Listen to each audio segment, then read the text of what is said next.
Assalamualaikum warahmatullahi wabarakatuh. Bismillah, alhamdulillah, wassalatu wassalamu ala rasulillah Sayyidina Muhammad wa ala alihi wa ashabihi wa man tabi'ahu ila yaumil qiyamah. Amma ba'du, faqad qala Allah ta'ala fi kitabihil karim. A'udzu billahi minasyaitonir rajim. Bismillahirrahmanirrahim. Ya ayyuhalladzina amanu kutiba alaikumusiyam kama kutiba alal ladzina min qablikum la'allakum tattaqun. Shadaqallahul adzim.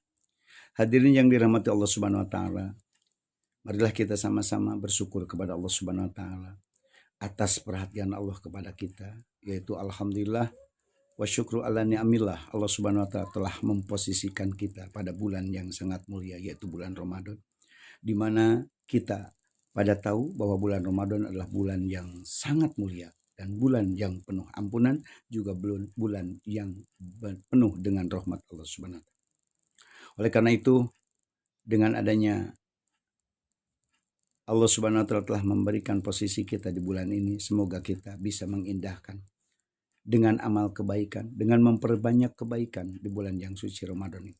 Insya Allah, Allah akan memberikan jaminan siapa saja orang yang bisa mengisi kebaikan-kebaikan di bulan Ramadan. Insya Allah, kebaikan ini akan menjadi bekal perjalanan hidup kita selama setahun, nyambung pada bulan Ramadan yang akan datang.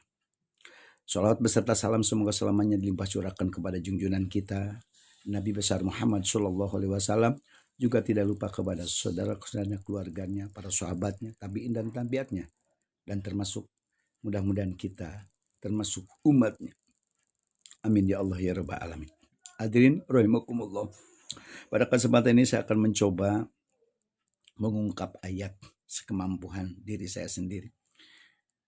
Allah Subhanahu wa taala berfirman dalam surat Al-Baqarah, ya ayyuhalladzina amanu kutiba alaikumusiyam kama kutiba alal ladzina min qablikum la'allakum tattaqun. Ayat ini memberikan informasi kepada kita bahwa Allah Subhanahu wa taala dalam ayat ini memanggil orang yang beriman. Kenapa Allah tidak memanggil ya ayyuhalladzina kafaru atau kata ya ayyuhannas? Karena saya yakin bahwa dengan kata-kata ya ayyuhalladzina amanu, kecuali orang-orang yang berimanlah yang akan menerima atas apa yang akan Allah perintah. Karena di sini Allah akan memberikan perintah dan akan memberikan tugas, yaitu dengan adanya kutiba alaikumusiyam, diwajibkannya puasa. Sedangkan hanya orang yang berimanlah yang akan mengindahkan atas panggilan Allah Subhanahu wa taala. Apakah puasa itu dikerjakan oleh kita selaku umat Nabi Muhammad? Oh tidak. Allah berfirman selanjutnya dalam ayat berikut, kama kutiba alal ladzina min qablikum, bahwa orang-orang sebelum kita pun zaman dulu termasuk zaman Nabi Adam, Allah telah memerintahkan puasa. Bahkan ibadah puasa di zaman Nabi Adam itu lebih berat daripada puasa kita. Karena puasa di zaman Nabi Adam siang dan malamnya harus berpuasa. Alhamdulillah dengan kita mengikuti syiar agama syariat Nabi Muhammad SAW, maka ibadah puasa kita diringankan hanya siang. Terus apakah hikmah atau tujuan dari puasa itu? La'allakum tattaqun. La'allakum, semoga kita semuanya dijadikan oleh Allah atas puasa ini tattaquna, menjadi orang yang bertakwa. Apakah bisa dengan melaksanakan puasa kita akan bertakwa? Insya Allah, karena la'alla di sini adalah la'alla litaroji, pengharapan yang insya Allah akan tercapai. Karena la'alla itu pengharapan atau mudah-mudahan ada dua. Ada pengharapan yang tidak akan mungkin tercapai dan ada pengharapan yang mungkin tercapai, yaitu la'ala litaroji. Apakah bisa dengan puasa kita menjadi orang yang bertakwa? Insya Allah.